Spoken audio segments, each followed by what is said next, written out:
I'm an addict. My name's Biff. Hi, everybody. Well, after an introduction like that, I think I'll sit down. I really appreciate you having me up here. It's been real nice. Before I go any further, I really would like to thank the committee for asking me to be here, and I'd like to thank the people that have been here for me since I got here. This is one of the first times I really thought I was going to be coming to an area that I didn't know anybody. And I didn't know a lot of people, but I felt like I really knew a lot of them by the time I'd been here. You people have been really outgoing and real warm and made me feel really a part of, and I really want to thank you for that. Really appreciate it a lot.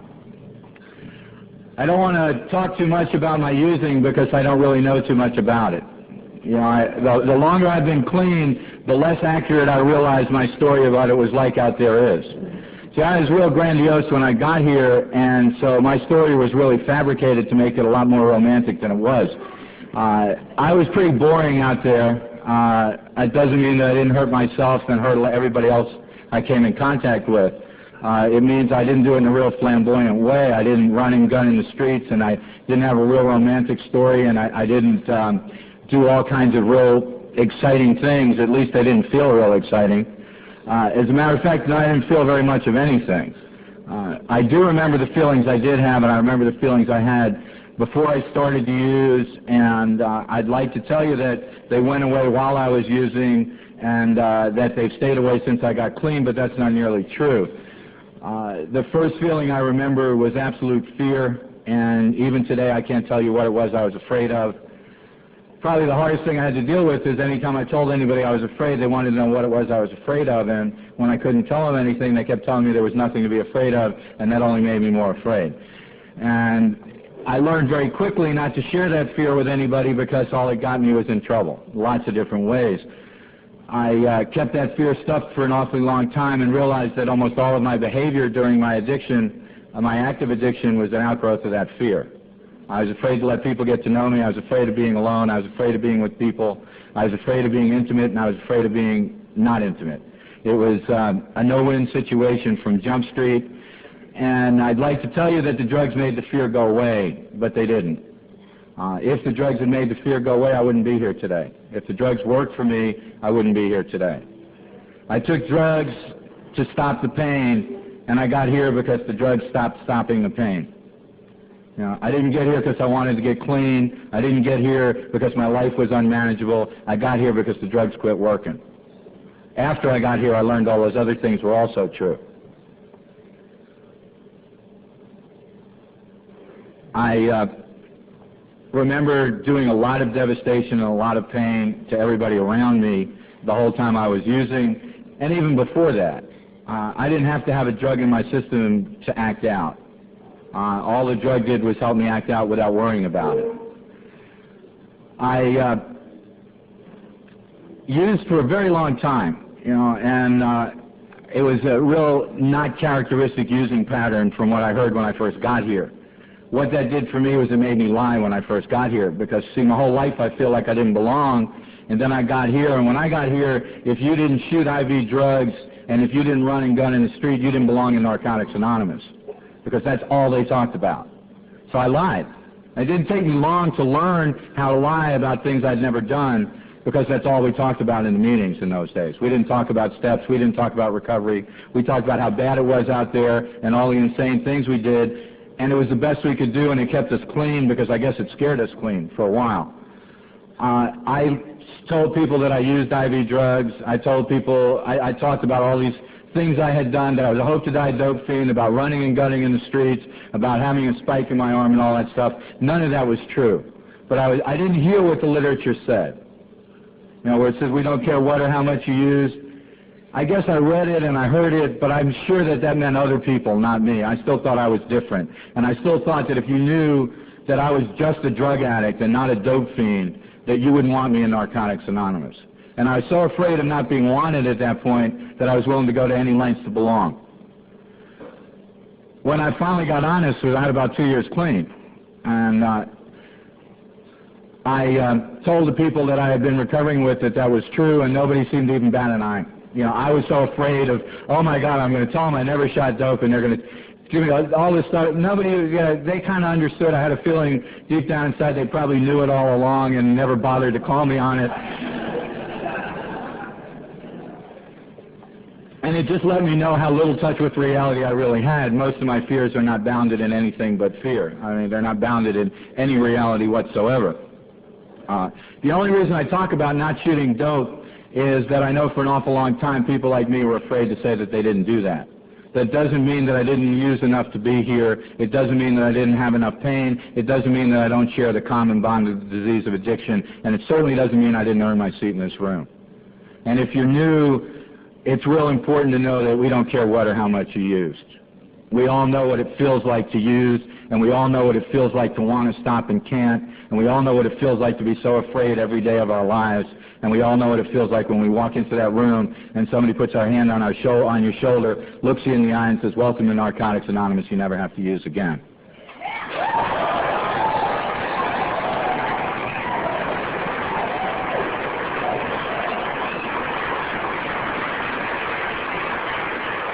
I'd like to tell you that that's how it happened for me.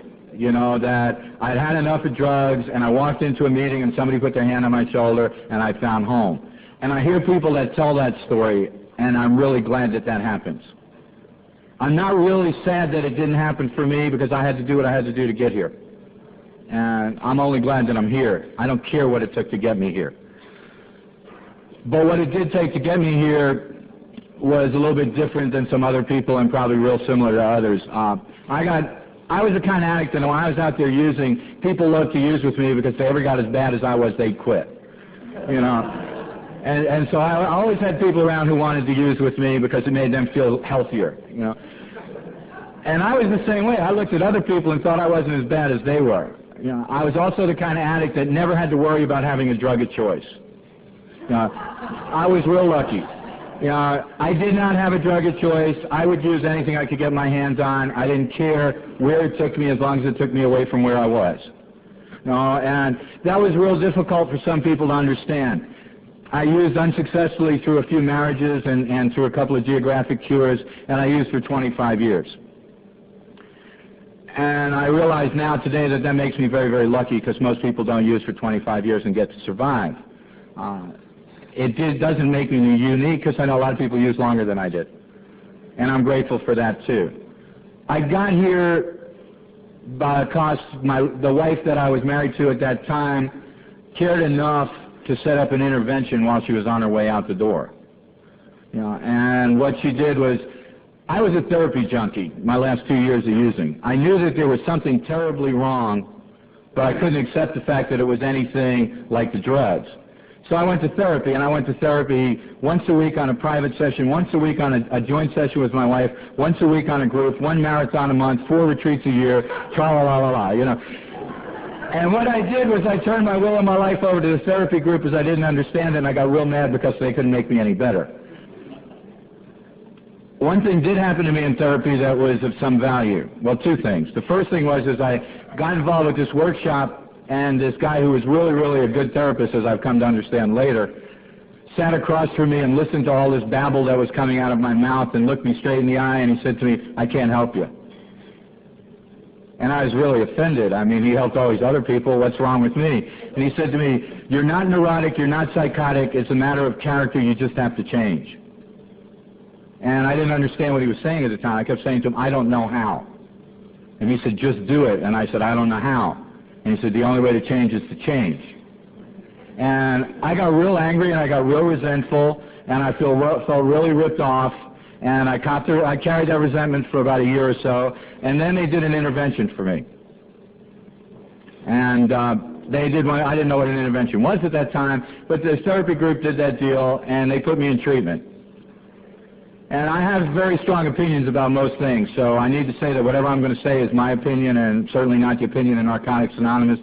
And I have a real strong opinion about treatment, and I realize I'm in the treatment capital of the world, but oh well, you know.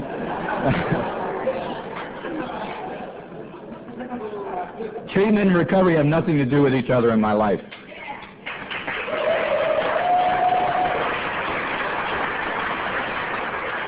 Treatment for me was a nice place for me to catch my breath until I could learn something about recovery from this disease. And I'm not saying that people don't need treatment or people do need treatment. That's none of my business. I know for me, obviously, I needed treatment or I wouldn't have been there.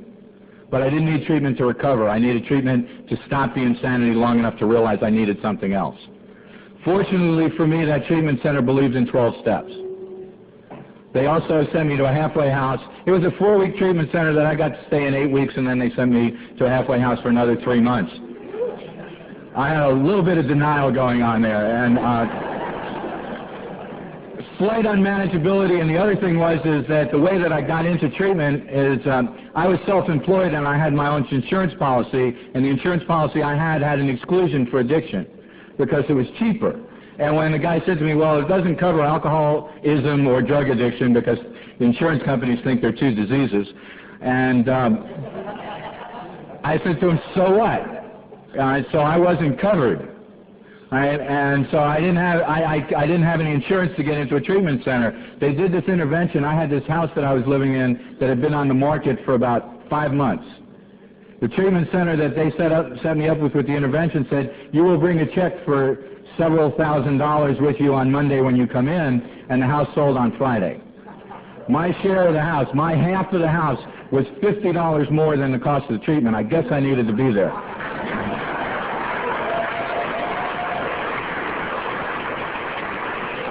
So I guess the reason they kept me is I really had nowhere else to go. You know, and then they sent me to a halfway house because I had nowhere else to go, and I did that thing. And they introduced me to 12 steps, and they introduced me to 12 steps in general. And that, again, created more problems for me than it solved. I'm grateful for the fact that I was introduced to 12-step recovery. I'm not grateful for the fact that they couldn't tell me the difference. I left that treatment center and that halfway house very confused about who I was, and one more time not feeling like I belonged. They told me that the longer it took me to introduce myself in the beginning of a meeting, the more diseases that I had, the safer I was going to be, and the better my recovery would be. So I could take 5 minutes to introduce myself, because if there was a disease any way related to addiction, I had it. And I would singly identify all of them and try to find a fellowship to deal with each of them. Obviously, I didn't make any kind of commitments early on in my recovery, and it was very costly in my recovery for me. If you have a choice today, I suggest you don't do what I did, unless you have a high pain threshold, unless you enjoy being confused, and unless you enjoy knowing you don't belong. I went to this place that was very loving and kind because that's where my treatment center told me I had to go. Nobody ever told me that I couldn't talk about my drugs there. Nobody ever made me not to feel okay there. Deep down inside of me, I knew I didn't belong.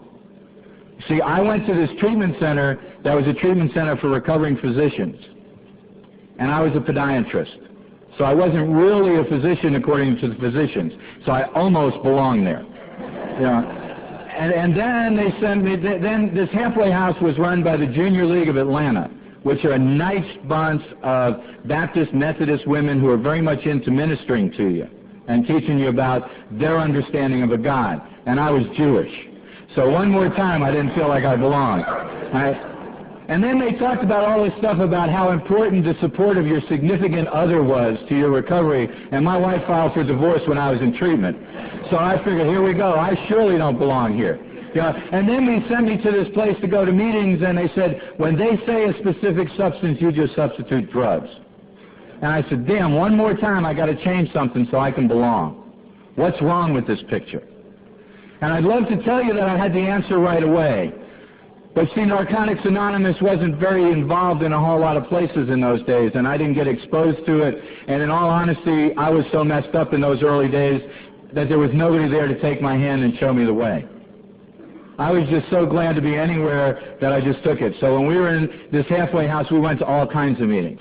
I did notice that I preferred the Narcotics Anonymous meetings because the women were prettier. So that was motivation for me, and I believe that today. I believe Narcotics Anonymous has the prettiest women in the world.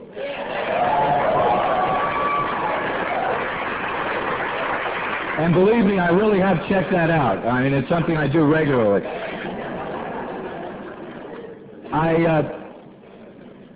I got out of this treatment center, and in addition to the confusion about not having an identity, I really thought that I had learned so much that I didn't have to go to meetings. Now, I know that they told me to. They told everybody 90 meetings in 90 days, get a sponsor, da-da-da-da-da-da-da. And I said, yeah, those people really need meetings. And for the first year or so, I very rarely went to meetings. And nothing changed. What a surprise.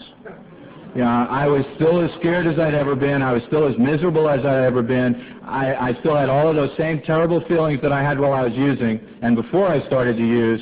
The difference was that they felt worse than ever before. And I never thought that going to a meeting would change that. I would talk to the people that I'd been in the halfway house with, and they'd say to me, how many meetings are you going to? And I'd mumble something or other. And when they got real insistent about it, I'd go to a meeting. But I'd get there 10 minutes late. I'd sit right next to the door. When it looked like the meeting was ready to close and circle up, I'd leave, and I'd say, geez, I'm not getting anything out of these meetings at all. It's when I learned that you get out of your recovery what you put into it. And I wasn't willing to put anything into my recovery at that point. I still thought that I would be okay, that I would never have to use again based on all that learning and information they'd given me in this treatment center. That since I now understood my disease, I would never have to worry about it again. I was one of the fortunate ones with that attitude. I didn't have to go back out. My pain threshold was not as high as I thought it was, and eventually I broke down and started to go to meetings. I couldn't take the pain anymore.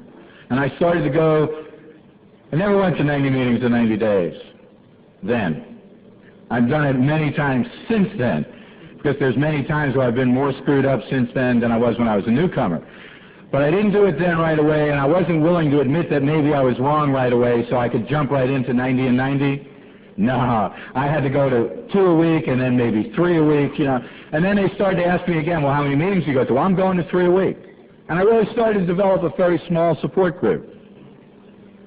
And then they said to me, well, you need to get a sponsor. I said, geez, what do these people want from me? I'm going to meetings. I got to get somebody else to tell me what to do. Don't they know who I am? I had one of these really dangerous things. I had some education, I had some intelligence, and put that all together with the understanding that the treatment center gave me of the disease of addiction. I was in big trouble. And so they told me I had to get a sponsor. I went to these meetings, and I went to a speaker meeting one night, and this guy was up at this meeting, and he was talking about how he was a traveling salesman who didn't have a home phone, and he had about 3 or 4 or 5 years of recovery, and at the end of the meeting, I asked him to sponsor me. Hey, he said yes. If he's here today, I owe him amends. I have no idea what his name is. I've never seen him again. I wouldn't know him if he walked up to me, but I had a sponsor. And that let me continue to do it my way for a whole lot longer. Finally, with about 12, 13 months clean, I had to move from the town that I was living in at that point and move down to Orlando, where I live now.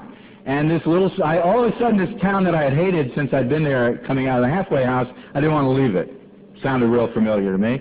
Change was not something I was good at. I was really afraid to leave, and this sort of support group that I had almost allowed to be there said to me, well, you need to go to 90 meetings in 90 days, you need to get a sponsor, you need to get really involved, tra-la-la, same old stuff. So I moved to Orlando and didn't go to a meeting for 90 days. I was going to do it my way one more time, and I hated Orlando, I hated my partner, I hated my job, I hated everything, and I figured it was all Orlando's fault. I never looked at the fact that I wasn't doing anything. I finally got to the point where, and I believe all of us have this point inside of us, where deep down inside we know that we better damn well do something or we're in big trouble. And I had this gnawing in my gut that said to me, you're ready to go out the door, son. Something better change in your life now. And my pride and my ego played with that gnawing for an awful long time until the pain got so bad that I finally copped out and went to a meeting. And there weren't any Narcotics Anonymous meetings in Orlando at that time, which had been my excuse for not going to any meetings. Of course, I hadn't committed to Narcotics Anonymous at that point anyhow, but it was any excuse would do not to going to meetings. So I used that excuse not to go. There weren't any NA meetings in town. I went to a young people's meeting of another fellowship. There were 10 or 12 people in there, And I walked in there, looked around, said this will do, sat down and proceeded to teach these people about the disease as I understood it from all of my phenomenal knowledge, and gave my phone number to all the women in the room so I could develop a support system, and left this meeting. My phone rang the next day, and fortunately one of those women in that room were recovering enough to give my phone number to one of the guys. And I guess the other 6 were recovering enough not to call me, so it worked out fine.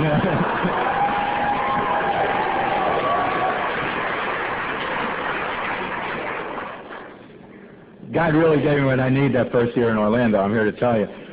Certainly not what I wanted.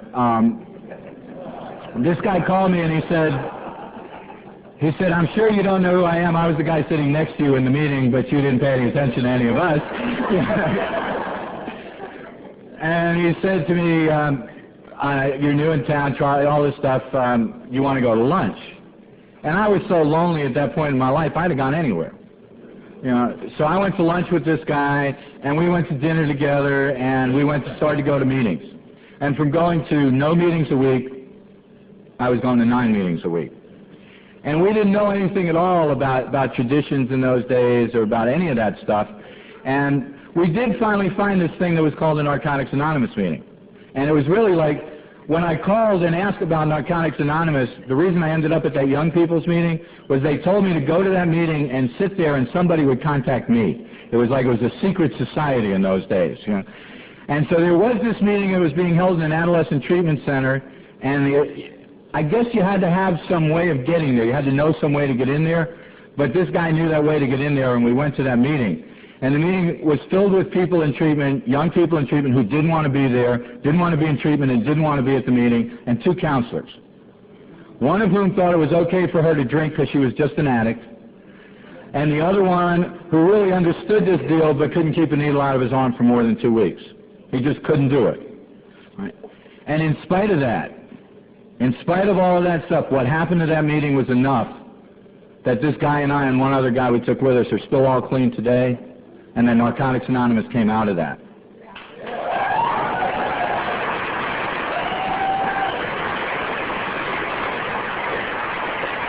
And it taught me something that I said earlier tonight, teasing somebody who was sitting behind me, but it taught me something that was a real valuable lesson to me.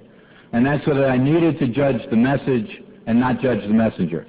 Because even though they couldn't get the message themselves, the message they gave was the right message. And because it didn't work for them, rather than worry about the fact that they weren't walking it, I needed to listen to the fact that they were doing the best they could and they were saying something that I needed to hear. And I know for me that I'm real quick to get out of myself, judge other people, and invalidate anything they have to say, especially if it's something I don't want to hear. And it's real important for me not to do that sometimes. I understand that people who say things to me for the most part today are not saying things to hurt me, they say things to me because they care. You know, I've never known any addict who willfully wanted to hurt another addict in these rooms. I'm not saying we don't do each other great harm. I'm saying that our motives are not to hurt each other. And if I understand that, then I can be a little bit more open to receiving what it is you have to say, and I try not to judge you as much. What happened from that point was that the 3 of us started Narcotics Anonymous meetings. And we really had no idea what we were doing. We were the group conscience of Narcotics Anonymous in the Orlando area, without any question. The 3 of us were group conscience. We started meetings based on the fact that if we got a phone call that there was a facility to get available, whoever got the phone call said yes, and then decided there was going to be a meeting there that night. And then he'd call the other 2 of us and say, we now have a meeting on Wednesday night, and it's over here, and we'll meet at coffee and decide what to call it and what the format of the meeting should be. And that's what we did, and we printed up these meeting lists, we typed it out, and we Xeroxed them, and we left them on the tables, and surprisingly enough, very few people came to the meetings, and even fewer people stayed. Because we were so incestuous, the 3 of us, that we really didn't know how to open our arms or our hearts to the newcomer. We didn't know how to get out of ourselves enough to let people know that there was a place for them in those rooms. And they came in and felt like it was a closed club. And we didn't understand that at that time. We couldn't even see it.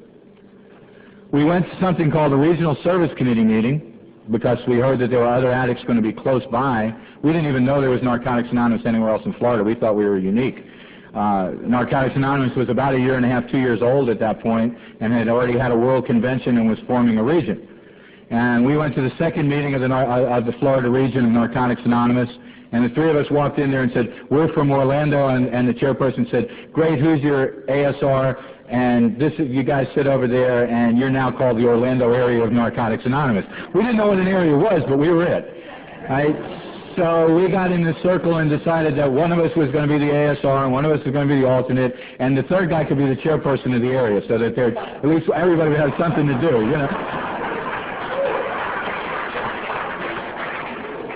And our idea of a group conscience was in a corner, 2 out of 3 wins. That was the group conscience of the area. Now, guess what, guys?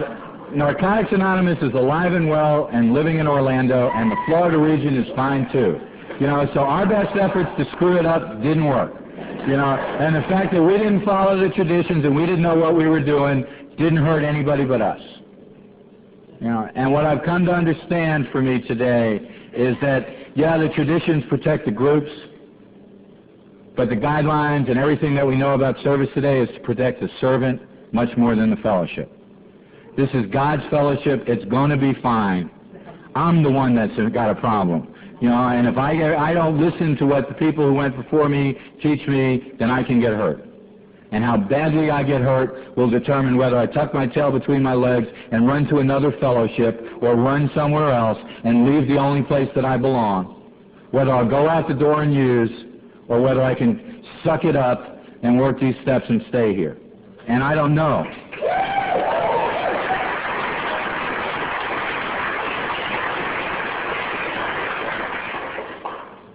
Something real sad happened to that triumvirate. The three of us have gone our separate ways, or the 2 of them went in one direction and I went to another. Something happened to me with about that much clean time where I finally began to understand something called the traditions. I hadn't worked the steps yet, but I did understand the traditions. Now, given who I was, that was a dangerous combination. I had a good book knowledge, a great understanding of parliamentary procedure. I had almost become a certified parliamentarian before I got clean, right? And now I had this thing called the traditions. I was a chairperson's worst nightmare. It's why it was only fitting eventually that I should become a chairperson so I could know what people like me felt like, you know. But I used those traditions and I used that parliamentary procedure to try to get my will any way that I could. And I paid the price for it. You know, I believe that you can have anything you want in recovery if you're willing to pick up the tab. Sometimes that tab's more than I'm willing to pay. And if I don't pick it up right away, it collects interest. And then sometimes the tab's too heavy and I can't pick it up. And that means I hit the door. So I learned early on for me to be real careful what I asked for. Because I could get it if I was willing to pay for it, some way or another. And what happened with that whole deal was that the tradition sunk in enough for me to understand that I was not comfortable except in one fellowship. That I could not continue to read these things in meetings without making a commitment. You know, unity to me meant that I had to belong to something. In order for me to belong, to be a part of, I had to commit. In order for me to commit, that meant that I couldn't bounce around. I had been riding this fence for real close to 3 years, and it got real irritating. It got real painful. It got real scary. I'm the kind of addict that will find the cracks. I'm not going to look for what's positive. I'm going to hide in all the spaces you give me to hide. And so I would share part of me in one place and part of me in some other place and part of me somewhere else, and nobody knew who I was. And when the going got tough somewhere, I'd leave there and go somewhere else. When it got time to be honest, it was time to move. And as long as I was going to meetings, I could convince myself that I was okay. And I never made that commitment. And coming up on 3 years clean, it was time. And I made that commitment, and that broke my relationship with these other 2 men. Because they were unwilling to make that commitment. They're unwilling to make that commitment today. They're still clean, God bless them, It still works for them. I couldn't do it anymore. I know for me today that my opinions about where you go and what you do for your recovery are that they're none of my business. They only become my business when you want to serve this fellowship. Right? I believe that if you're going to carry a message of recovery in Narcotics Anonymous, that you have to live that message. I don't believe that I can stand there and do a public information presentation about how recovery is possible from the disease of addiction in Narcotics Anonymous if I'm not recovering from the disease of addiction in Narcotics Anonymous.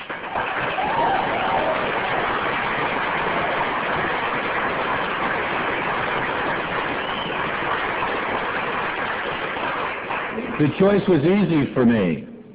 Our first step is totally unique. There's nothing like it anywhere else in the world of recovery. We're the only fellowship that deals with a disease. I knew that I had a disease. I knew my disease included all substances, all relationships, and everything else I could possibly think of that was outside of me that could change the way I would feel. Gambling, money, you pick it. Anything you want to deal with. Women, I mean, yeah, I'm codependent. You know, I don't know anybody who's an addict who's not. You know, they didn't have codependency when I got clean. It was a disease, I believe, that they created to fill empty beds in treatment centers. That happens to be my opinion.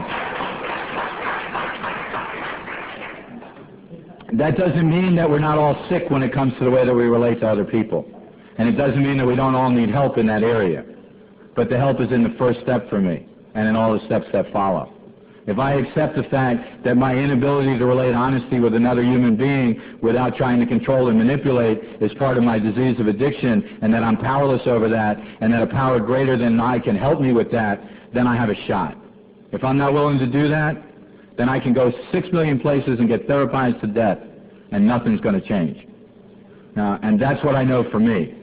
If you've done other things and it's worked for you, God bless you, and I'm real happy for you. But it doesn't work for me. I got involved in a time, and I guess I'm going to jump around, but I'm right here right now, and this is where it's at. I had a partner of mine that I had to put into treatment.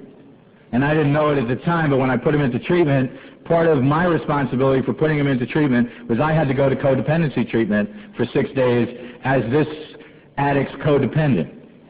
And I didn't want to go. You know, I wasn't at all open-minded at that point. So I called my sponsor and I said to him, they want me to go do this deal and I don't want to do it. And he said to me, why? And I said, because I don't believe in that stuff. He said, I don't either, but be open-minded and go for him. Unique concept. I never would have thought of doing something like that. So I went. And I went there and I spent 5 or 6 days, I don't remember, in codependency treatment. And I learned an awful lot. I learned that everything that they talked about I could deal with in the steps of Narcotics Anonymous. And it was a real important lesson for me because it made the fact that I had made that commitment all the more clear to me. And that commitment was very, very important to me. I made that commitment, and of course making that commitment for me, that first guy that had picked me up after that first meeting became my sponsor. And since he was no longer willing to make that commitment, things had a way of working out. About that same time, we got into some personality issues and some other things, and I did a non-searching and very fearful fourth step that consisted of about 2.5 pages that I got locked in a room to do overnight and shared all my deep, dark secrets with him, and the next couple of days he let me go as a sponsee. And of course, I took this real personally. I wasn't willing to look at the fact that I hadn't done a real fourth step, and what was I so upset about? I hadn't gotten real vulnerable with him, and he hadn't let me go because of all these deep, dark secrets that I shared with him. He let me go because it was time for us to go our separate ways. And he didn't know that, and I didn't know that, but that was the way it was. And I was really scared. I needed to get a sponsor, and I didn't know what to do. At this point, I had already started to believe in sponsorship. See, this first sponsor and I was exactly the kind of sponsor I wanted anyhow. He hadn't worked the steps. I hadn't worked the steps. He didn't have a whole lot more clean time than I did. If I called him up to see if I could do something, not only would he co-sign it, he'd usually want to participate. You know, so I had a free ride for that whole year that I had him as a sponsor, and it kept getting me sicker. And so I now had to find another sponsor. And I looked around the Orlando area, and there was nobody going to Narcotics Anonymous meetings that had more clean time than I did, except for one other guy who had been my sponsor's sponsor. But he wasn't only going to Narcotics Anonymous, but I justified that at that point. I compromised my principles. And that's something I learned I don't have to do today in my recovery. But I learned it by doing it. And I compromised my principles and I asked him to sponsor me. And what happened was he started to tell me to do things I wasn't willing to do. He told me I had to go to meetings in other places because they had long-term sobriety. And that I had to get that long-term sobriety and bring it back to Narcotics Anonymous because Narcotics Anonymous desperately needed it. And it didn't wash with me. Firstly, I know that I don't catch recovery by sitting next to somebody who has it. You know.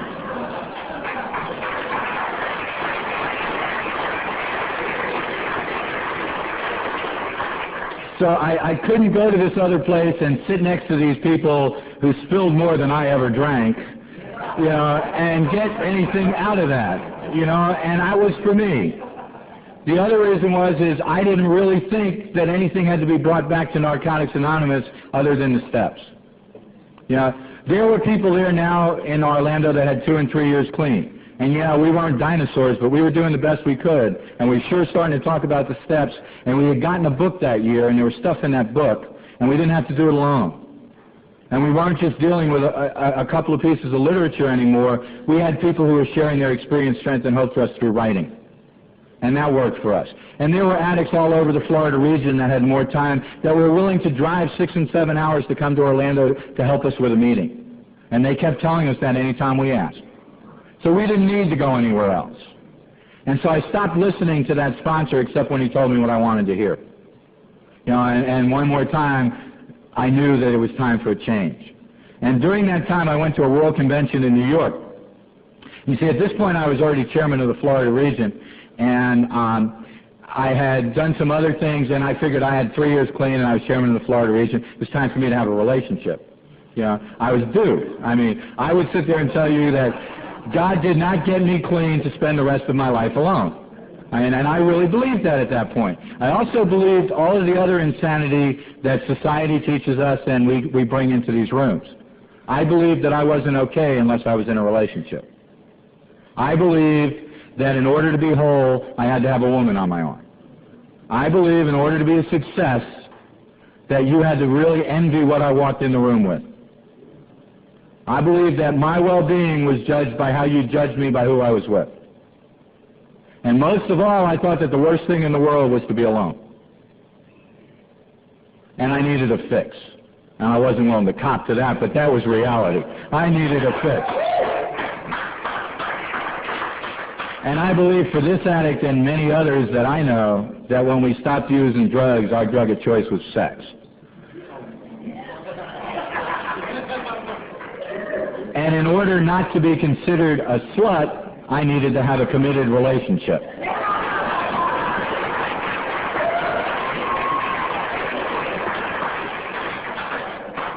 So I went to the World Convention in search of.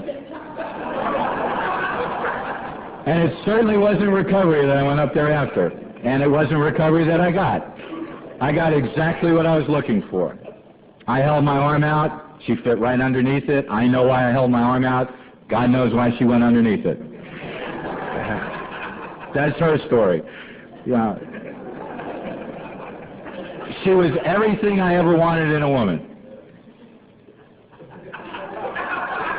She was. I mean, that was the sad part. She really, really was. You know, it's funny now because it's been a long time. But at that point in time, if I'd have prayed to God to give me exactly what I wanted, that's what he would have given me. She was 5'4", blue-eyed, blonde, beautiful. She had 2 years clean. I had 3. It sounded right to me, you know. She was committed to Narcotics Anonymous, and tra-la-la. I mean, you know, we looked in each other's eyes and the bells tolled, you know, and it was magic. And of course, it was a world convention in New York, and it was so romantic. We went on the back of the Staten Island ferry on that tail portion of the boat back there, and it was like a midnight cruise on a Saturday past the Statue of Liberty, and all these addicts are on this boat singing "God Bless America" as we're going past the Statue of Liberty. And there's fireworks in the harbor, and we're locked in each other's eyes, and what else? You know, movies are made like that. You know, it was absolute love, you know. And it was phenomenal. I'm here to tell you that what happened was that it went very quickly from lust to something that I know today is called limerence, which is the spot between lust and commitment. You go, it's not lustful anymore. It's now a meaningful relationship, but not quite meaningful enough for me to work the steps yet. You know, and that was the whole deal. You know, I believe for me that God gives me opportunities. And if I don't take advantage of those opportunities, I pay the price for blowing it, and I'll get another opportunity down the road. And I believe that that was an opportunity for me, and I hadn't done what I had to do to be ready for it. I hadn't worked the steps. I hadn't done anything to change who I was. I hadn't done anything to have a real conscious contact with a God in my life. What prayer did I have of bringing God into that relationship? And without God in that relationship, what prayer did that relationship have? But I thought it was wonderful. And I would sit there and go to places and share. And I would sit there and tell you how God was in heaven, how everything was wonderful with the world, how recovery has been very, very good to me. I want for nothing in the whole world. And I believed it. And I still hadn't worked a step. You know, sad but true. You know, if you think you can stay clean, you can't stay clean without working the steps, bet me. Don't work the steps unless you can't take the pain. Yeah. I heard a speaker in Chicago who spoke, many years ago, and what he kept saying was, don't work the steps if you can stand it. I thought that was real cute until I realized he was talking to me. You know, I had a very, very, very high pain threshold. I also had a very, very active imagination that could keep me going in lots of different directions and keep me unfocused so that I didn't feel anything because I was too scattered. And I also had this ability to live in illusion. You know, I had no concept of reality at all. And the best example I can tell you is that for me, this woman was the perfect woman. And when our relationship ended, we had gotten very, very close to a lot of people in the Florida region. And I got to see her shortly after the relationship ended in a service meeting because she had gotten involved in service because I was involved in service. And she was an active service participant, and she was being real arrogant and real asinine in a service meeting. And I turned to these other people. I'll wait. You can hear that click a mile away. I turned to these other people in that room that were friends of mine, and I said, my God, she's changed an awful lot since we're not together anymore. And they looked at me and said, no, she hasn't. And I said, excuse me? And she said, she's always been that way. You just never saw it. And that let me know how deep an illusion that I lived in. See, if you don't fit through the mold, I'm going to push you through the mold, and you're going to come out looking like you fit through that mold on the other side. Right? Because that's the way that my mind worked. What happened to that situation was that we did the best we could.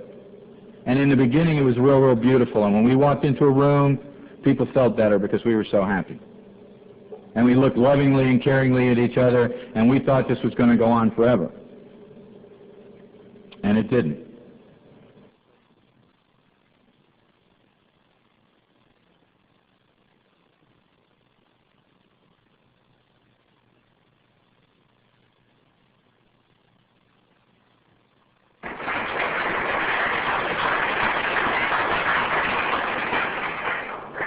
The relationship got into big trouble.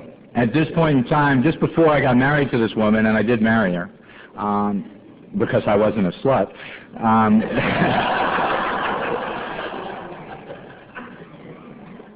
see, I don't know what happened to this whole deal. I mean, I met her in September. She moved in by the end of September. By October 1st, she was wearing an engagement ring, and I never remembered asking her.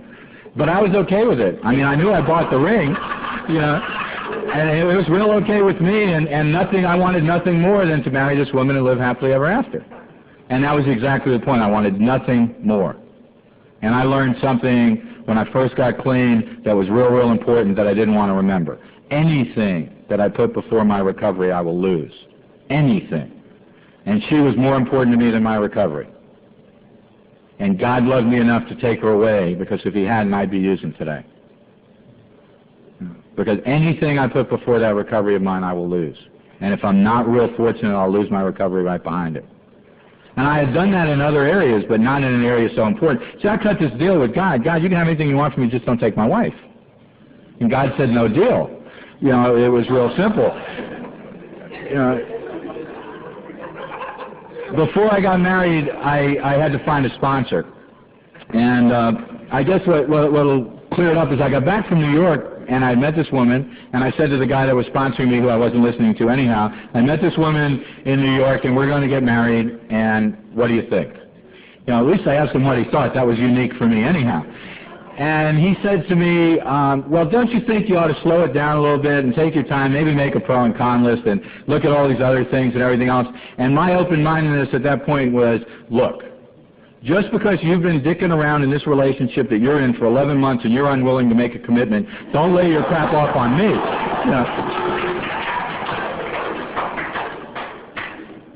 You know, I'm not willing to get hooked up on your fears. I know what I'm doing. Right. So, what could he say? I mean, at that point, he didn't have any input because none was being taken. And he shared with me later on, because when we finally went our separate ways, we did talk, you know, and that was different for me. And he said to me, you were one of the most interesting people I've ever tried to sponsor. And I noticed the tried because he never sponsored me. I never allowed that. And he said to me, you never came to me for help. He said, you came to me to tell me what was wrong in your life and what solution you had found, and then ask me what I thought of the solution. And my attitude was like this, you know, look, I'm real squirrely, and I'm blah, blah, blah, blah, blah, blah, blah. I think what's wrong is I haven't been praying enough, and I need to pray more often, meditate more often, and go to 90 meetings in 90 days. What do you think? How's he going to say no? I mean, you know, how can you say that can't work? Everybody knows that'll work. You know, what choices did I give him? You know, so he never really had a chance to share with me anything at all. I don't know whether the man has any recovery or not. I never was open to it. And that's not his fault. But I knew that there was something wrong there, and so I started to pray. God help me, God help me, God help me. What am I going to do about this sponsorship situation? And he moved to Arizona. Like within a month of the time I started to pray, he got a job offer in Arizona, took it, and left. And I was like, boy, I'm glad I didn't have to do anything with that. I didn't make that decision either. And I had to find a sponsor. And I looked at all the people that he was sponsoring and saw what they did, and they all went to this one guy, and he was recovering in another fellowship. And I couldn't do it. I couldn't do it. I couldn't, in my own recovery, endorse an outside enterprise and be okay with it. I couldn't one more time tell you that you can recover in Narcotics Anonymous, but I have to go somewhere else to learn how to work the steps. I couldn't believe that. So I started to look around, and I looked around, and I looked around, and I had this woman in Miami who was a very, very dear friend of mine who made me feel a part of in Narcotics Anonymous when I first got to that first service meeting. Because people who know me now can possibly maybe not believe the fact that I stood at the door of that first service meeting in a corner and would not move and was petrified and would not say a word to anybody about anything. And this woman saw this, and she came up to me and she put her arm around my shoulder and she said, we don't bite, you're welcome here, come on in and sit down. And she sat me down with a bunch of people who were sitting in a circle talking, and I just sat there and shook, and she held me. And it was wonderful. You know, and it was one of these things is, she just recently got married in Miami, and she was a woman that was a lot of inspiration for me. She was very involved in service. She had been chair of the World Service Conference and then done lots of other things. And she had told me from the beginning that if you work the steps on a day-to-day basis, that she knew for her she was on a collision course with Mr. Right. She just didn't know when he was going to show up. And that her job was to put one foot in front of another and to work the steps, and God would provide him to show up when she had to hit him. And she's now married, and she found exactly what she was looking for, and that gave me all the hope I really needed in this deal, because she had nothing to do with it. All she did was what she said she was going to do.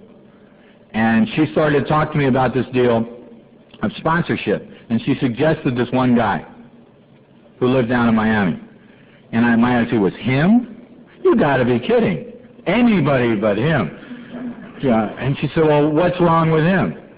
Well, I proceeded to take his inventory and talk about how arrogant he was and how judgmental he was and all of these things, you know, and the other thing I said was, you know, and plus we don't agree on anything. And I got two pieces of information from that deal. One was she said to me, well, maybe that's real good to have a different point of view for a change. Look where your way has gotten you up to now. Interesting. And the other thing was I learned about me. And I learned about me later on in that deal. I did all of this judging, and she said to me, instead of judging this man, who I'd hardly ever spoken to except in a room of service, So I don't know what I based my judgment on at that point. I do know now what I based that judgment on. She said, why don't you talk to the guys he sponsors and see what kind of sponsor he is? I said, fine, who does he sponsor? She said, all the guys you hang out with at regionals. I said, oh, yeah, well, there might be some hope there. And I did that. I talked to these guys, and they talked about a man I didn't know. And that taught me something about me and this addict. What he had that I wanted was respect. He had respect to the people in the region.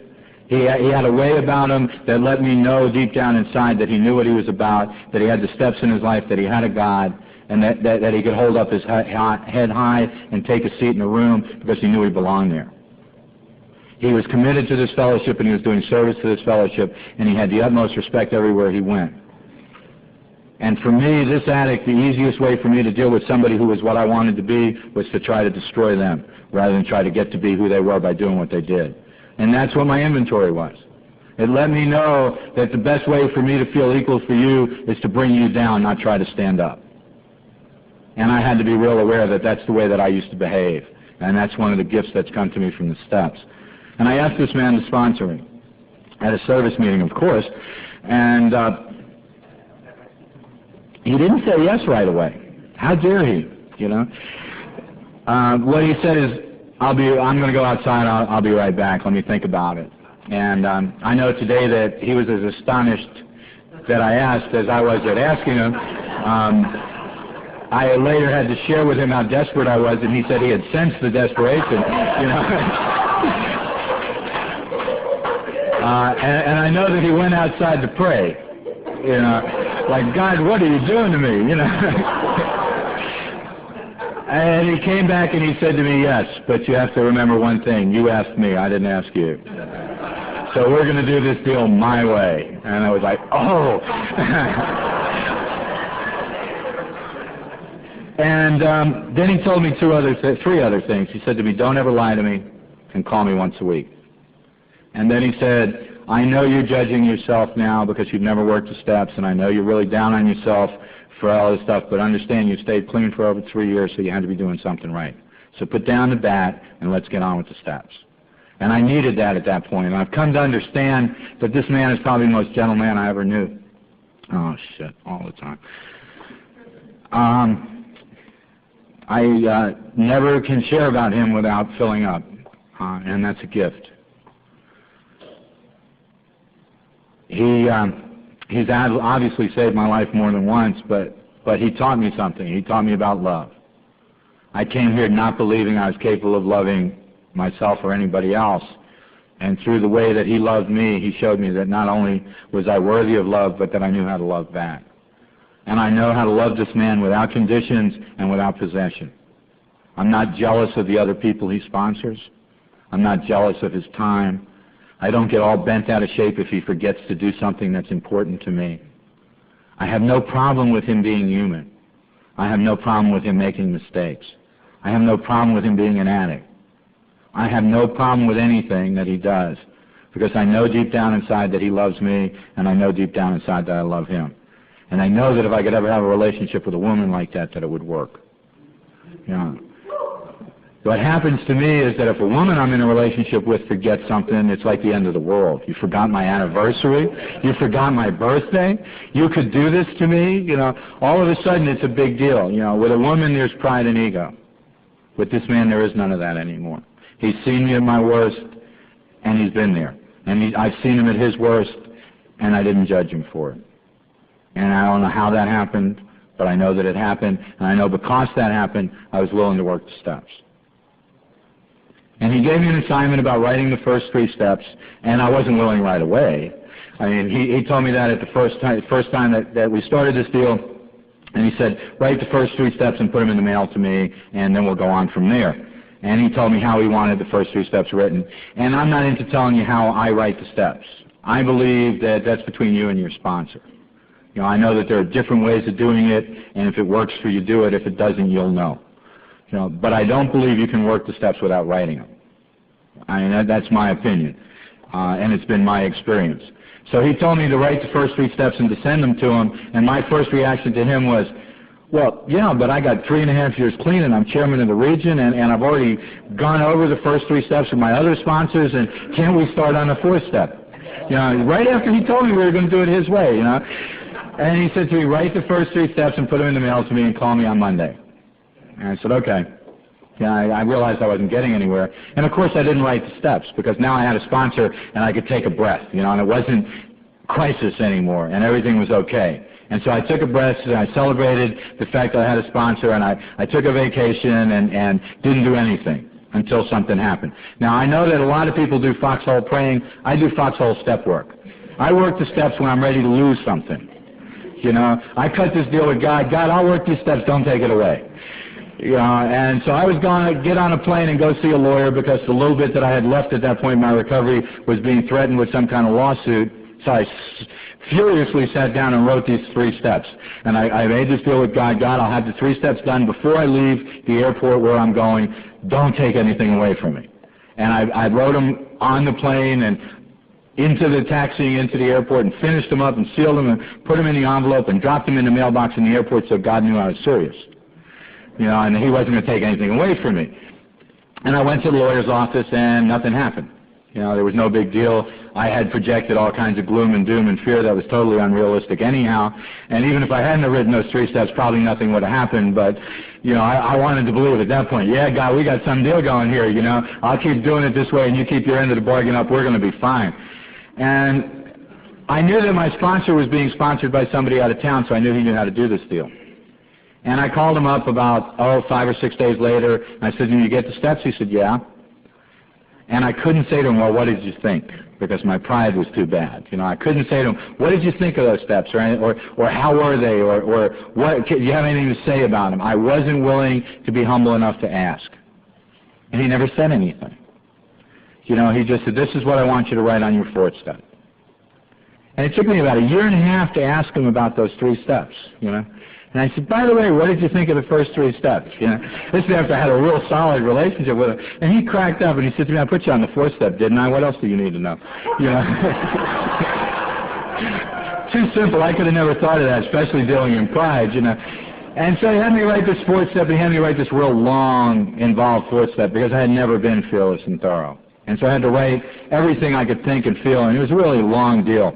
And I was about, 42, 43 at the time, I don't even remember. And of course I didn't write it right away, but something was going on in my life. And you get to a point, I believe, in recovery where you know that you know that you know, but you won't cop to it. You know, and I knew that my relationship was in big trouble. But I stayed in denial for as long as I could. And deep down inside I knew I was in big trouble, so I cut another deal with God. God, I'll finish the 4th step, don't take her away, you know. And I sat down and became totally obsessed with this 4th step. I barely went to any meetings. All I did was sit and write. I didn't go out anywhere. I didn't do anything. I went to work, came home, and wrote. And I wrote his 4th step that was well over 200 pages. And that's not to tell you that I'm you know, thorough or fearless. It's just to show you how sick I am. You know, I went down to Miami and I worked the 4th step with the 5th step or the 4th step with my sponsor. And the way that my sponsor does a 4th step with the people he sponsors, and that's the way I do it now too, is he sits there with a pad of paper and he makes notes. And I had to sit there and read all this stuff. It took 5, 6 hours. I don't really know. But I did learn something right then. Out of those 200 and something pages, this thing that was so important to me in my life, this relationship, this only thing that mattered to me, didn't take 2 pages. Talk about denial. Talk about not being willing to look at what's really going on. And my sponsor had me read these whole bunch of pages, and he reduced everything I wrote to 1/2 of 1 piece of paper. Right? No patterns in my life, no repeated insanity, no habits, you know. Right? 200 pages of saying, see above, see above, see above, see above. You know?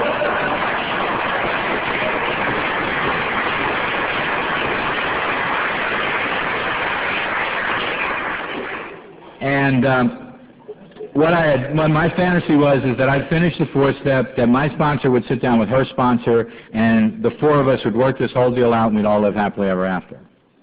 And one more time, my concept of reality was nowhere close.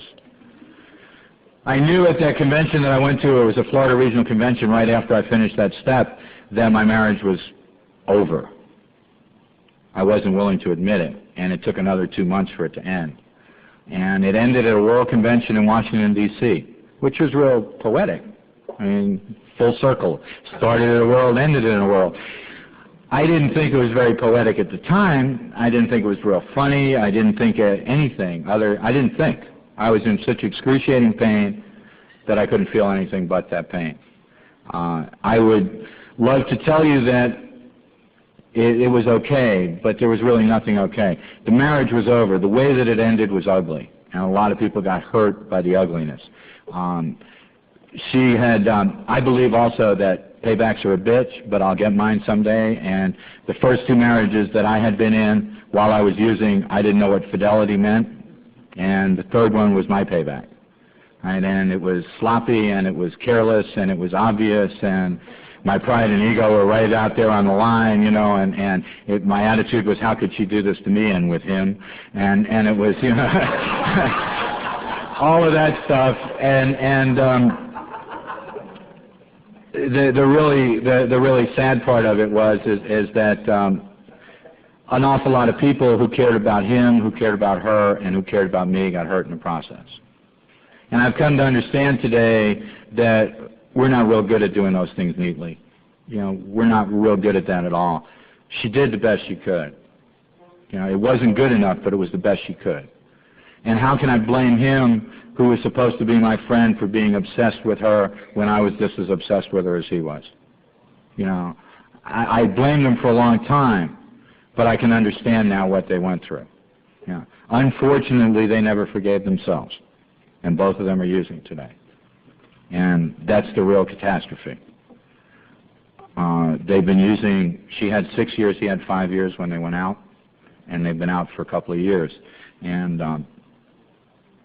I try to be a good recovering addict and remember them in my prayers, and I don't always do that, but when I think about it, I do, and it's probably the hardest thing for me to deal with out of that whole deal. It took me about a year to be able to hug them in meetings, and then they were gone. And it was like I had finally gotten over the fact that it was over, and then I had to get over the fact that people I really cared about were using. And those of you who have a problem with staying clean, if you think when you go out the door that all you hurt is yourself, look around the rooms. Because every time one of y'all go out there, you take a piece of us with you. You know, and we're real glad that you bring that piece back when you come back, but not all of you make it back. And I don't know whether they're going to make it back or not, and I pray that they do. A lot of other people used behind that too. I sponsored most of the men in Orlando at that time. She sponsored most of the women. And people got real caught up in this insanity, took sides, got crazy, and didn't know what to do. And it was real, real sad. The beauty of it was that I learned about the therapeutic value of one addict to another. The man at the World Convention saved my life. I was finally well enough to let the men do it. I got there and I couldn't put one foot in front of the other with 5 years clean. I didn't know who I was, where I was going, or what was going on. I did a workshop. I did a 4-step workshop at the World Convention. No mistakes in this world. And I don't remember any of it. You know, I had set the whole deal up so that other people would do it for me, and they all backed out and left me sitting there alone to do it. And that's all I remember about it. I heard the tape, and it was pretty good. And that's one of the few tapes of mine that I'll listen to because I wasn't there. You know, I mean, I was. People come up to me and say, "I saw you in D.C.," and I go, you know, I don't remember. I know that my attitude was real sick. You know, they promised me if I didn't get humble, I'd get humiliated, and I was totally humiliated in D.C., and I had nothing to be humiliated about. Right? But I was sure that you judged me as being inadequate because my wife had left me for another man. Because that's how I judged me. And nobody judged me at all but me. You know, and nobody judged her either. You know, that was really one of the nice things. And the women really did reach out to her. And it was nice for me to see that. And it restored my faith in this program. Because just because she might have been the one doing it didn't mean that she wasn't in pain too. We don't do things like that unless we're hurting. You know, we don't do things like that unless we're desperate. That's not the kind of people we are when we get in these rooms. And so the men reached out for me, and they took me everywhere I needed to go. They took me to meetings. They put me to bed at night. They woke me up in the morning. There was one guy that was my grand sponsor that literally shoved food in my face and pushed my jaw up and down until I would chew by myself because I was unwilling to eat. And if you know this guy, he's big and he's got big forearms, and you know, it was easier to eat than to fight with him. I wasn't going. And I really understood how men can love men now. You know, I really could see in all of the eyes of the men that some of whom I never saw before, that all they cared about was an addict who was in pain, and all they wanted was for me to stay clean one more hour and stop hurting as quick as I could. And that was all that they wanted from me. And they were everywhere. They offered to take me home with them when the convention was over. They offered to come home with me so I didn't have to be alone. They offered to do anything that they had to do. Some guy even asked me to sponsor him in the middle of all of this stuff. I mean, I was walking around like a vegetable, and he came up and he said, "I really love what you're doing. Can you sponsor?" I looked at this guy and I said, "You want to be like this in 5 years?" And he said to me, "But I respect your honesty." I said, "I don't have a choice. You know, this is not something I'm volunteering right now." But I did sponsor the guy for a while, and it worked out fairly well. And they put me on a plane, and I went home, and my wife went her separate way, and I went back to the house that we had lived in. And the guys in the program picked me up at the airport. And I learned another very valuable lesson then. I learned about the two-way street of sponsorship, because the guys that I sponsored saved my life. You know, they didn't have as much clean time as I did, and they had no idea what I was going through. But they knew they loved me, and they were there. And they did what they had to do. They did the same thing. They put me to bed at night. They woke me up in the mornings. They sent me to work. They did whatever they needed to do. There was always an addict staying in my house. Usually there were 20 or 30 of them in the living room. I'd get up in the morning, go to work, and step over people I didn't even know. And it was great. You know, and you tell me that we don't come together when there's a crisis. And you tell me we don't know how to take care of ourselves and each other. That's not been my experience.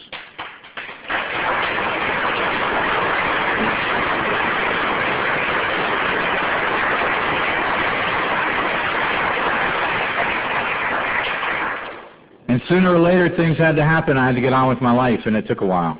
You know, and I kept calling my sponsor every day, and I'd say to him, "When does the pain go away?" And he said, "When it goes away." You know, and I said, well, how much, is it normal for me to feel this way? And he said, yes. And then all I needed to know was it was okay to feel that way. And I had gotten to the point that when the pain finally did go away, I didn't even know it was gone until I realized I missed it. You know, it was like, what's wrong? I'm not crazy today. You know, it's like,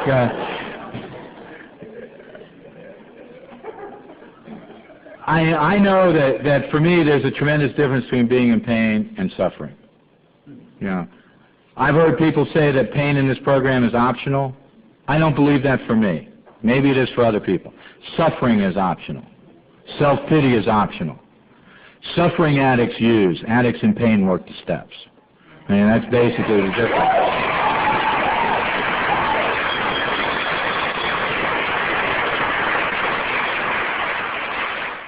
I learned a lot about not defending myself during that time, because obviously Narcotics Anonymous is a society, and society functions on rumors and gossip. We can't help it. It's part of the human condition. You know, and I hear people getting all bent out of shape because there's gossip going on. If we're breathing, we'll gossip, and it's not just addicts, it's anybody. And so I always had, all of this stuff was going on. I wanted to defend myself. And my sponsor taught me about holding my head up high, taking my seat in a meeting, and sharing my experience, strength, and hope about recovery from this disease through the steps. And that was all the defense that I needed. And I didn't understand. I wanted to debate, and I wanted to bring counteroffensives. You know, I wanted to get involved in the turmoil, because I thrive on turmoil. You know, I love dissension. I know how to do that real well. But being serene and having faith and believing in this program and believing in what we believe in was difficult for me. But I learned. I believe that people need to be in relationships, because it's the only way they're going to work the steps. You know, I don't believe anybody's going to voluntarily do it because their days are fine. I never knew any addict I knew woke up and said, "Geez, I've had a great year. I think I'll work 3 more steps this week." You know, I don't know any addicts who have everything they want who decide to work a step. You know, I know that the addicts that I sponsor, and for me personally, that I work the steps for 2 reasons. Either I'm in pain or I'm stagnant, and I know that it's time to move on. And I've learned enough for me to know today that if I'm stuck, the pain is not far behind, and maybe I need to move now, and maybe something will change, you know. And if not, pain's there for me. But I also learned another thing. I spent my whole life using, and the first 5 years clean, running from pain. And what I learned about that is that the faster I run, the harder it hits me when it catches up. You know, because it has to be moving faster than I am to catch me. You know, and so the faster it's moving, the harder it's going to hit. You know, and that if I turn around and willing to face what I have to face and walk through it, it's not nearly as bad as when it comes up and hits me behind the head. And that all of the fears that I had and all of the pain that I was afraid of was not nearly as bad as I thought it was going to be. And that what the men in Washington and what the steps have taught me is that if I'm willing to put one foot in front of the other and walk through it, that the freedom on the other side is beyond my wildest dreams. And it's always been that way. And if you're in the same kind of crap that I was in D.C., or if you're in any kind of place where you feel stuck, you don't need to know where you're going to end up. All you need to know is you got to move. You know, you need to put one foot in front of the other and keep going. And have faith in the fact that that hand that's being held out to you by another addict is right where you need to reach for. And you don't have to worry about what's behind them. All you have to do is reach for that hand. I spent an awful long time wanting to know where the road got before I was ready to get on it. You know, and I've learned for me today that recovery is so simple. I look at me like a vehicle, and my responsibility is to do the maintenance on that vehicle to keep it running well, and to keep that vehicle between the lines on the road. And that's all I need to do. I believe those lines are put there by the steps in the God of my understanding, and that my job is to stay between them. And it's not my responsibility to try to stand up on the seat and look over the hill to see what's on the other side. It's my responsibility to look at the road and stay between the lines. And I see this in all the areas of my life. I had a back injury about 1.5 years ago, and before that time I was running on a regular basis because it's something I like to do. It made me feel good, it made me healthier. It's something I like is my health in this recovery deal. And I had to stop running for a while, and I've started to run again. And I noticed that part of traveling around the world and around this country is that Florida is flat land. I mean, we're called flatlanders by people in other places. And a lot of the places I've been recently, they have these things called hills. So it's a new phenomenon. Right? And for me, you know, I can run fairly well on flat land, but I start running up these things called hills, and it's really an interesting thing. And there's two ways for me to get to the top of the hill, depending on how much pain I want to be in. I can look at the hill before I start to go up and say, oh my God, I'll never make it to the top, and then struggle, looking up all the way to see how close I'm getting to the top. Or I can put one foot in front of the other and run up the hill and then look over my shoulder to see what I just came up. And the second way works.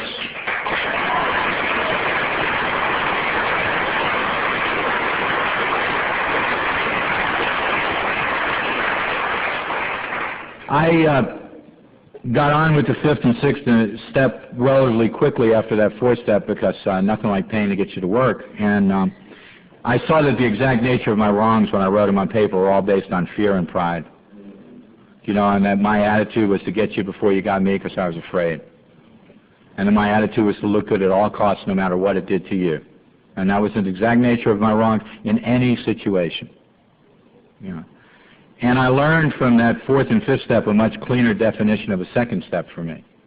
See, my second step definition initially was the one I hear a lot of, you know, doing the same thing over and over again, expecting different results.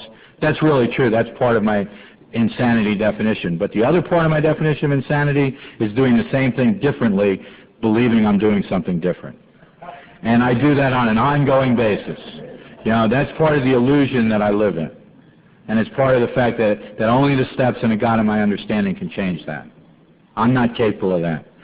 The sixth step was a really important step for me. It was a turning point in my recovery. It gave me an opportunity to understand what made Biff run. And I ran on character defects because I was afraid. And all of them were based on that fear in one way or another. And I was told to pray that my defects be revealed to me. And one more time, be careful what you ask for. Because they were ugly and scary and painful. And the way that I became entirely willing was that I could no longer take the pain of living in that defect. That was the only way that I could become willing. And I understood that my job finally in the sixth step was not to remove that defect of character, but was to become willing to have God do it. See, for years I worked on my sixth step. I'm working on my character defects. What am I trying to do, get them to be better defects? It's not my job to work on the defects. It's my job to become willing to let God remove them. You know, it's my job to let God remove those shortcomings in the seventh step, not to remove them myself. And for years I tried to stop doing the things that were my shortcomings. I'm going to control my recovery. You know, where's the humility in me doing it? The humility in the seventh step for me, the humanness in the seventh step, was knowing what I had to do and not being able to do it. Was absolutely seeing on paper what had to be done and knowing that I couldn't do it. And that I had to finally ask somebody else to do it for me. In this case, a God. And it was really, it gave me a sense of humor almost, to be able to stand back and laugh at myself for trying to do all this insane stuff that I couldn't do. You know, I mean, I understood in the seventh step that I was perfectly human, which made me perfectly imperfect, and that I was never going to be able to do all of this stuff, and that it was okay to do the best I could and ask God for help, and that it was okay to say, I can't do this, that that's real acceptable. The other four steps are real important, but I'm going to go through them real quick because you all have been sitting for a real long time. The eighth step for me took longer than my fourth step, because I had to write down not only all the people I had harmed, but how I had harmed them. And then when I shared that with my sponsor, it took twice as long as sharing a fourth step, because he shared all of his with me. And it increased that bond. And I have a lot of guys I sponsor that say to me, I want to be as close to you as you are to your sponsor. And I said, then work the steps with me, because that's how you get close to me. That's how you know who I am, and that's how I know who you are. You don't get close to me by going to the movies or hanging out at dances. You get close to me by working the steps. You know. And that's the relationship that I have today. The ninth step for me is an ongoing thing. I believe that I will always be doing ninth step. But I know for me, I don't make an amends by saying I'm sorry and then go do the same thing again. That's not an amends. That's a cop-out. You know, that's socially acceptable. Amends mean I'm really willing to change my behavior. I do an amends by showing you that I'm different, not by telling you I'm sorry. The 10th step... Go ahead, I'll take it.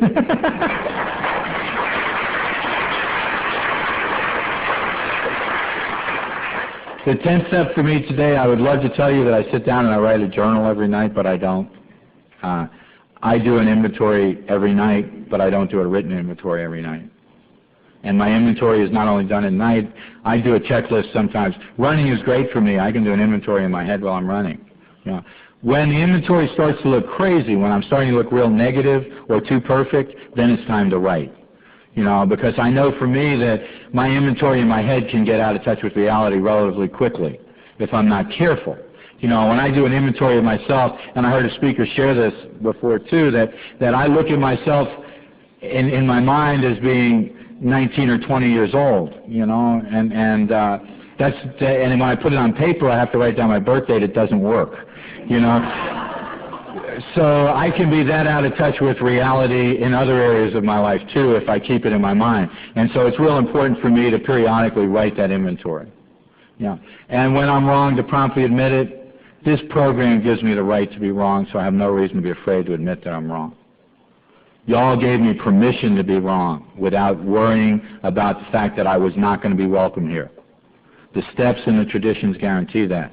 One of the things I see that happens in service is that the more clean time we have and the more we work the steps, the less important it is for us to be right and the more changes we can make, because we're not afraid of being wrong in service anymore. It used to be you were so afraid of being wrong, you'd go to the death before you change your mind, because you were afraid that it wasn't going to be okay. And the 10th step gives me the right to be wrong. And promptly admitting that I'm wrong doesn't mean saying I'm sorry. You know, it just means saying to you, I'm wrong. If I owe you amends on top of that, then I better have those amends acted out in behavior. The 11th step is something that I choose to keep to me, and how I seek the God of my understanding through prayer and meditation is my way of doing it. There's no right or wrong way to do it. It just has to be done. And I believe you have to do the steps in order, and I believe people who try to do an 11th step at the third step get real confused. You know, the third step says we made a decision to turn our will and our life over to the care of God as we understood Him.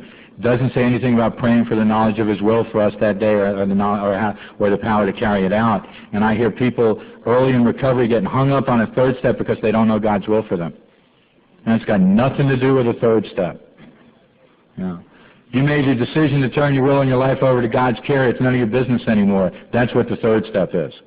It's the freedom to get on with having the courage to take a fourth step. You don't need the knowledge of God's will. You don't have to worry about whether your will is God's will in the third step. You have to understand what your will in your life is, and you begin to understand what the care of God is. The 11th step, through that prayer and meditation, you begin to get an understanding of God's will for you that day and the power to carry it out. And the 12th step is, to me, as important as the other 11, if not more so. You know, and I believe that all of us do 12-step work on an ongoing basis, and we all do it differently. I don't believe that we should actually do real 12-step work, and I don't mean 12-step calls, but I mean certain types of service, until we have had a spiritual awakening as a result of these steps. You know, if I don't have that spiritual awakening, then I don't have a message. I don't have those principles yet. I'm getting them, and it takes time.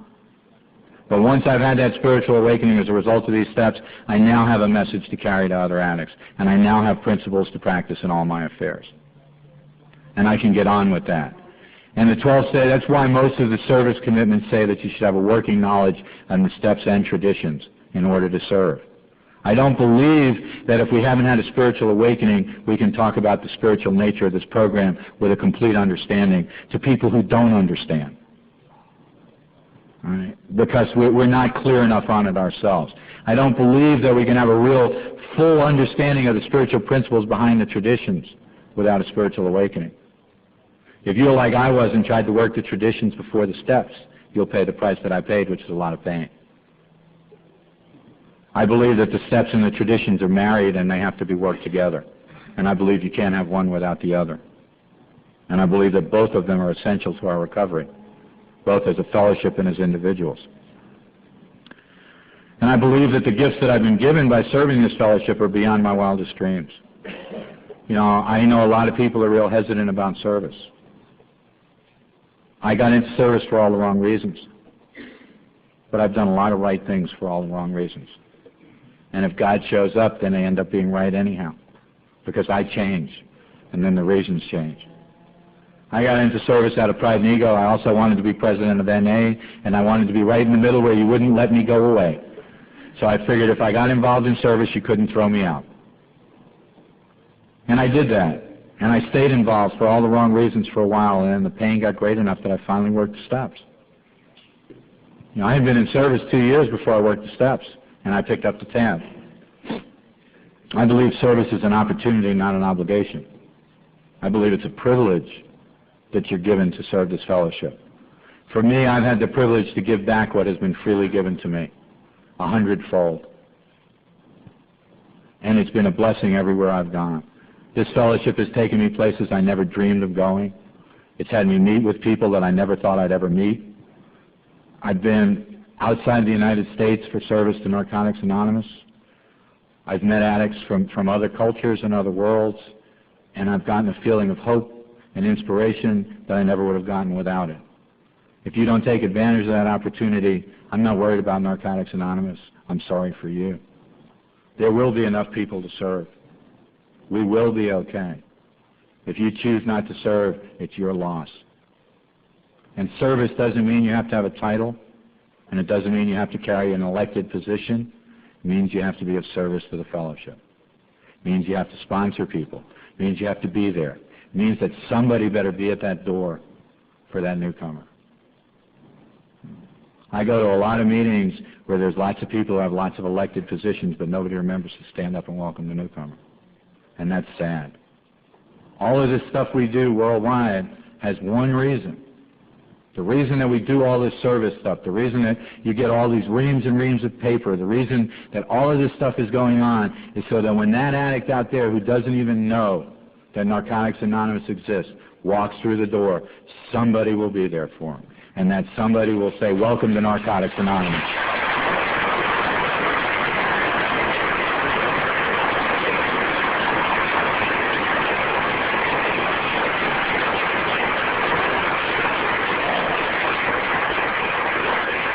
That doesn't mean that the people who do all that service and write all those reams of paper have no value and no purpose. And it certainly doesn't mean that we have a right to belittle our trusted servants because they choose to give themselves to us. You know, it was really hard for me to see the way we treat our trusted servants in some places. People give themselves to this fellowship and they don't do it our way, and we tear them apart. And that's not what it's about. And it used to be really bad, and it's not too bad anymore. And it's getting a whole lot better. And I'm real, real grateful for that. One of the things that has made me feel so good about where we're going is that I've seen that stop almost everywhere I've been. And if you want to tear somebody's head off sometime, take a deep breath and understand that he's doing the best he can.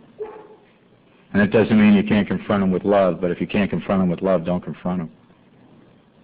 You know, somebody else will. Trust that there's another addict in the room that has more love in his heart at that minute than you can. And you can let him do it, or her. I really don't have a whole lot else to say. Well, that's not true. I could probably go for another 3 hours, but I don't want to. What I really need to tell you all is how much I really appreciate the way you've made me feel here one more time.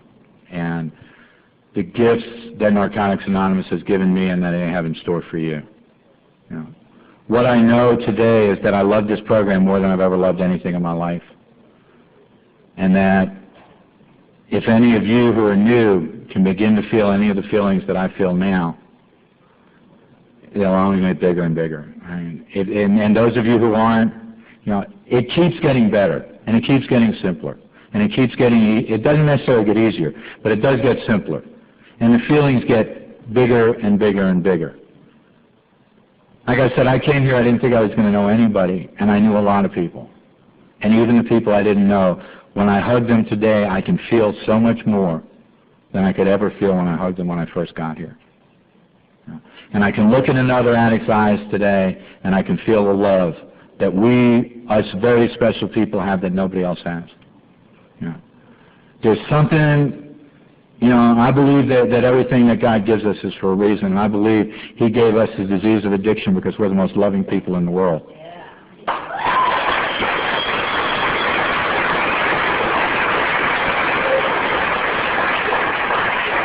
And I know for me today that I'm grateful to have experienced the love that I've felt from everybody, everywhere I've been. And I'm grateful to have been able to give back the love that I feel for all of you.